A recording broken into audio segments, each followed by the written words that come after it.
الحمدللہ رب العالمین الصلاۃ والسلام علی سید الانبیاء المرسلین اما بعد فاعوذ باللہ من الشیطان الرجیم بسم اللہ الرحمن الرحیم۔ محترم ناظرین و سامعین، السلام علیکم ورحمۃ اللہ وبرکاتہ۔ سب سے پہلے آئیے مل کے ہم درود شریف پڑھ لیتے ہیں۔ اللہم صلی علی محمد وعلی آل محمد کما صلیت علی ابراہیم وعلی آل ابراہیم انک حمید مجید۔ اللہم بارک علی محمد وعلی آل محمد کما بارکت علی ابراہیم وعلی آل ابراہیم انک حمید مجید۔ آج کا بیان ایک نہایت اہم اور موقع کی مناسبت سے منتخب کردہ موضوع پر ہے۔ قربانی کا جانور کیسا ہونا چاہیے، اس کے شرائط، عیوب اور سنتیں کیا ہیں، تو آج ہم اس پر بات کریں گے۔ تو اس سے پہلے ہم نے درود شریف پڑھا، تو ہمیں روزانہ درود شریف پڑھنا چاہیے اور ہمارے ہر دن کا آغاز درود شریف سے ہونا چاہیے۔ تو شروع کرتے ہیں آج کی ویڈیو۔ اگر آپ نے ابھی تک ہمارا چینل سبسکرائب نہیں کیا تو ہمارا چینل سبسکرائب کر دیں اور بیل آئکن کے بٹن کو دبانا ہرگز نہ بھولیے گا۔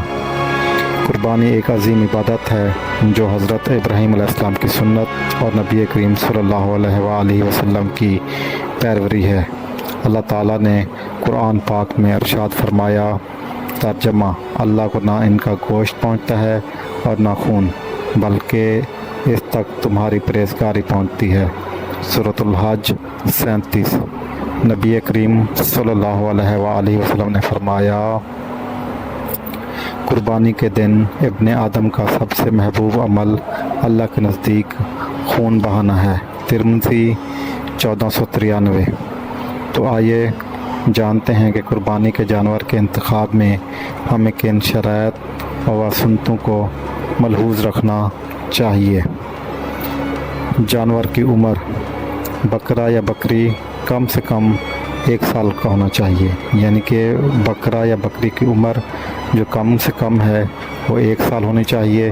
اس سے زیادہ کا ہو، اس سے کم کا ہرگز استعمال نہیں کرنا چاہیے۔ گائے، بیل یا بھینس کم سے کم 2 سال کی عمر ضروری ہے۔ اونٹ کم سے کم 5 سال کی عمر کا ہونا چاہیے۔ جانور کی عمر قرآن و حدیث کی روشنی میں۔ قرآن کی رہنمائی: قرآن مجید میں جانور کے جسمانی معیار یا عمر کا واضح ذکر نہیں، مگر قربانی کی روح کو یوں بیان کیا گیا ہے۔ ترجمہ: اللہ تک نہ ان کا گوشت پہنچتا ہے اور نہ ان کا خون، بلکہ تمہارا تقوی پہنچتا ہے۔ اس آیات سے معلوم ہوتا ہے کہ قربانی کا اصل مقصد اللہ کے لیے خالص نیت اور احکام کی مکمل پیروی ہے، جس میں جانور کا صحیح ہونا جسمانی، عمری یعنی کہ عمر کے لحاظ سے، صحت کے اعتبار سے داخل ہے۔ حدیث: جانور کی عمر کا واضح حکم۔ ترجمہ: قربانی نہ کرو مگر مسنہ، ہاں اگر دشواری ہو تو دمبے میں جزع یعنی 6 مہینے کا جائز ہے۔ حضرت جابر بن عبداللہ رضی اللہ تعالیٰ عنہ سے روایت۔ ترجمہ: ہم ایک گائے اور اونٹ میں 7 افراد شریک ہوتے تھے۔ صحیح مسلم حدیث نمبر 1318۔ یہاں بھی بالغ جانور ہی مراد ہے، جیسا کہ دوسری روایت سے ثابت ہے۔ بکرا بکری کم سے کم 1 سال۔ حدیث: قربانی نہ کرو مگر مسنہ، عمر رسیدہ بالغ جانور، ہاں اگر تم پر دشواری ہو تو دمبے میں جزع ذبح کر سکتے ہو۔ صحیح مسلم 1963۔ حدیث نمبر۔ مسنہ کا مطلب ہے ایسا جانور جو بلوغت یا مکمل عمر کو پہنچ چکا ہو۔ بکرا یا بکری مسنہ تب کہلاتا ہے جب کم سے کم 1 سال مکمل کر لے۔ اس حدیث میں نبی کریم صلی اللہ علیہ وآلہ وسلم نے واضح حکم دیا ہے کہ صرف مسنہ جانور کی قربانی کرو۔ بکرا یا بکری اگر 1 سال سے کم عمر ہو تو اس کی قربانی درست نہیں۔ اگر کسی وجہ سے بڑا جانور نہ ملے تو دمبا جزع کی اجازت ہے، لیکن بکرا بکری میں ایسا اجتناع حاصل نہیں ہے۔ گائے بیل بھینس کم سے کم 2 سال۔ حدیث اور فقہ اجتماع۔ صحیح حدیث میں مسنہ کی شرائط آئی ہے اور تمام فقہ نے گائے بیل بھینس کے لیے کم سے کم 2 سال مکمل ہونے کی شرط لگائی ہے۔ حدیث سے مستند ہے کہ قربانی میں بالغ جانور ہی ہونا چاہیے۔ وضاحت: گائے یا بیل مسنہ تب کہلاتا ہے جب وہ 2 سال مکمل کر کے تیسرے سال میں داخل ہو چکا ہو۔ اگر جانور 2 سال سے کم عمر ہو تو وہ شرعی طور پر نابالغ شمار ہوگا اور قربانی کے قابل نہیں ہوگا۔ اونٹ کم سے کم عمر 5 سال۔ حدیث فقہ تشریع کی روشنی میں مسنہ کا اطلاق اونٹ پر بھی ہوتا ہے۔ تمام مکاتب فکر اس بات پر متفق ہیں کہ اونٹ کی عمر 5 سال مکمل ہونی چاہیے اور 6 سال میں داخل ہونا چاہیے۔ اونٹ چونکہ طبی طور پر دیر سے بالغ ہوتا ہے، اس لیے اس کے لیے 5 سال مکمل کرنا شرط ہے۔ کم عمر اونٹ کی قربانی جائز نہیں۔ دمبا کم از کم عمر 6 ماہ۔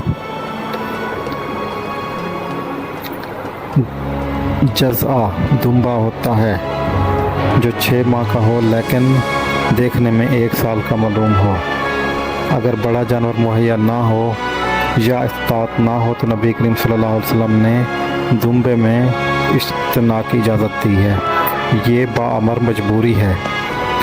یہ رعایت صرف ذعان یعنی دمبے کے لیے ہے، نہ کہ عام بھیڑ بکری کے لیے۔ یہ اجازت تنگی یعنی مجبوری کے موقع پر دی گئی، اس لیے عمومی معمول نہیں بنایا جا سکتا۔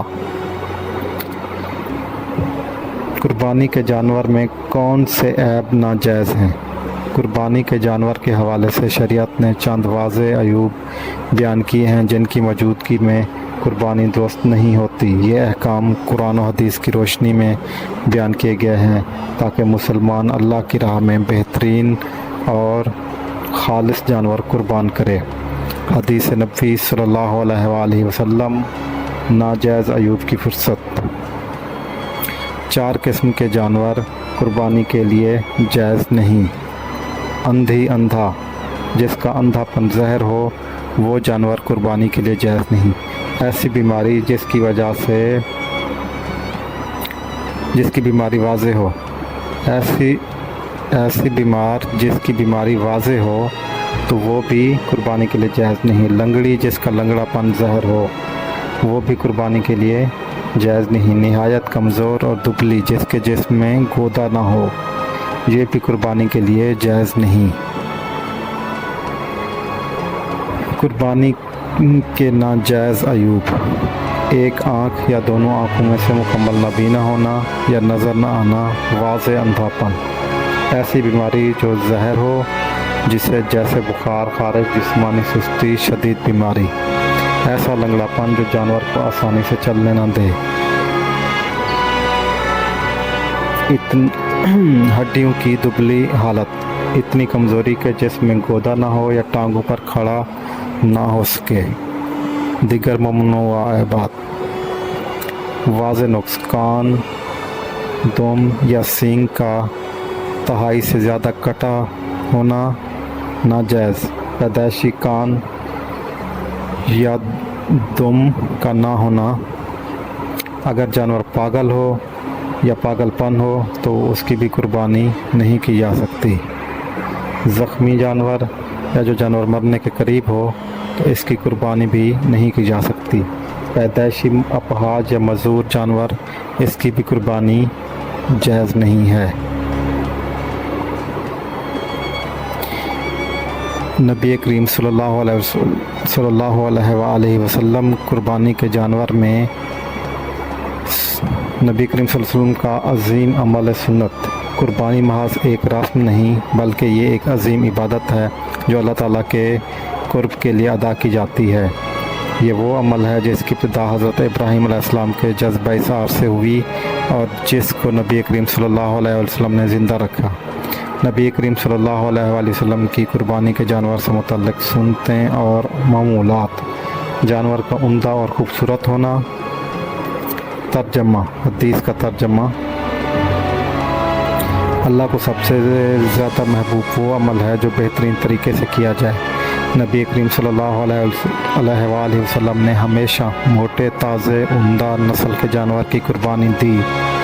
آپ صلی اللہ علیہ وآلہ وسلم نے فرمایا کہ ہر عمل نیت سے ہے تو جانور بھی اخلاص سے چنا جائے۔ نبی کریم صلی اللہ علیہ وآلہ وسلم کا اپنا جانور چننا اور اس کی قربانی دینا۔ حضرت انس رضی اللہ تعالیٰ عنہ فرماتے ہیں کہ نبی کریم صلی اللہ علیہ وآلہ وسلم نے 2 سینگوں والے چکبترے مینڈھے اپنے ہاتھ سے ذبح کیے، بسم اللہ اللہ اکبر کہہ کر، اور اپنے پاؤں ان کے پہلو پہ رکھا۔ صحیح بخاری 5558، صحیح مسلم 1966۔ اس سے معلوم ہوا نبی کریم صلی اللہ علیہ وسلم خود قربانی کا جانور ذبح کرتے تھے۔ آپ صلی اللہ علیہ وآلہ وسلم نے جانور اپنے ہاتھ سے منتخب کیا۔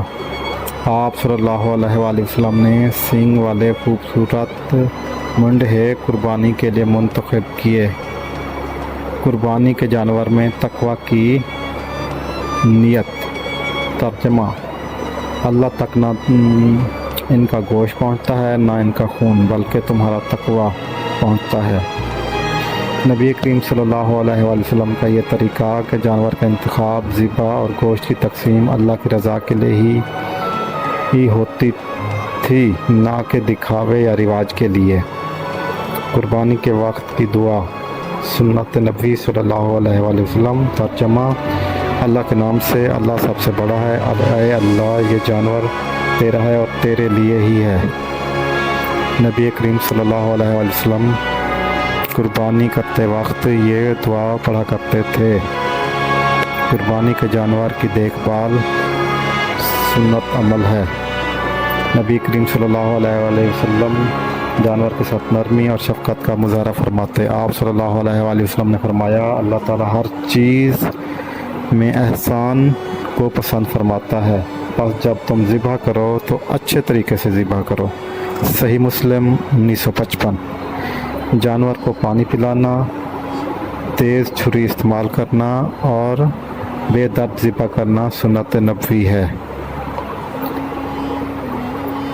سنت اور افضل عمل: عمدہ، صحت مند، خوبصورت جانور چننا۔ رسول اللہ صلی اللہ علیہ وسلم کا معمول خود قربانی دینا اور قربانی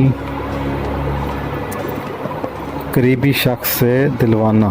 مکمل رحم اور اخلاق، جانور کو تکلیف نہ دینا۔ بسم اللہ، اللہ اکبر اور اللہم پڑھنا۔